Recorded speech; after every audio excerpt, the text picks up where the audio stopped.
আসসালামু আলাইকুম। মুসা আলাইহিসসালাম একবার আল্লাহ রাব্বুল আলামিনকে প্রশ্ন করলেন যে, হে প্রভু, আমি যদি তোমার রব হতাম আর তুমি যদি হতে মুসা, তাহলে তুমি মুসা হয়ে তুমি তোমার রব আমার কাছে কি চাইতে?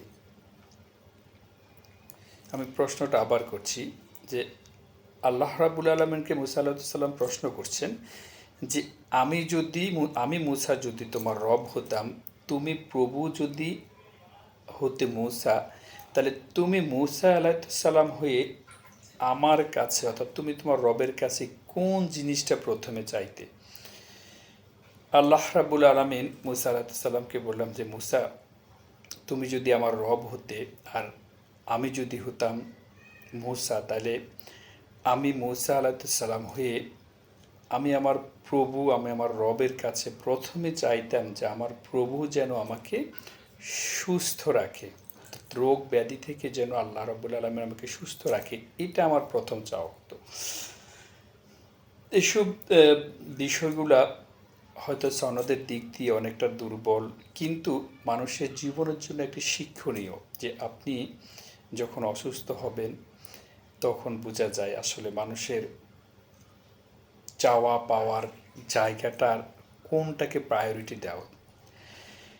কয়েক বছর আগে আমার ছোট্ট একটি অপারেশন হয়েছিল, 2-3 দিন হসপিটালে ভর্তি ছিলাম। আমার কাছে মনে হয়েছে পৃথিবীতে আল্লাহ কোটি কোটি টাকা না দিয়ে, অনেক সম্পত্তির মালিক না করে, এরকম গুলশান বনানী এলাকায় একটা 10তলা বিল্ডিং 20তলা বিল্ডিংয়ের মালিক না করে, কিংবা কোনো বড় শিল্পপতি না করে আল্লাহ যদি মানুষকে সুস্থ শরীরে বেঁচে থাকার নিশ্চয়তাটুকু বা একটু রহমত দেন, এটাই একটা মানুষ হিসাবে সবচেয়ে বড় চাওয়া হতো।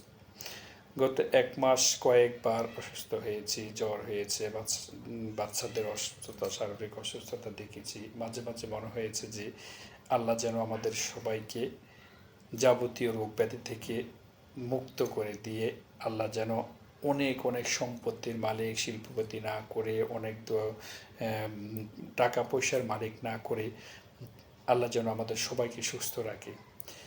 আমার অনুভূতির সাথে বা আমার কথার সাথে হয়তো অনেকে একমত হবেন না, তবে আমি আমার ব্যক্তিগত মতামতটা পেশ করলাম যে মানুষকে সুস্থ থাকাটা আল্লাহর রহমতে দুনিয়াতে যত নেয়ামত আল্লাহ মানুষকে দিয়েছেন, সবচেয়ে বড় নেয়ামত হচ্ছে একটা মানুষ যদি সুস্থ থাকে, সেটা হচ্ছে সবচেয়ে বড় নেয়ামত। আসসালামু আলাইকুম ওয়া রাহমাতুল্লাহি ওয়া বারাকাতুহু।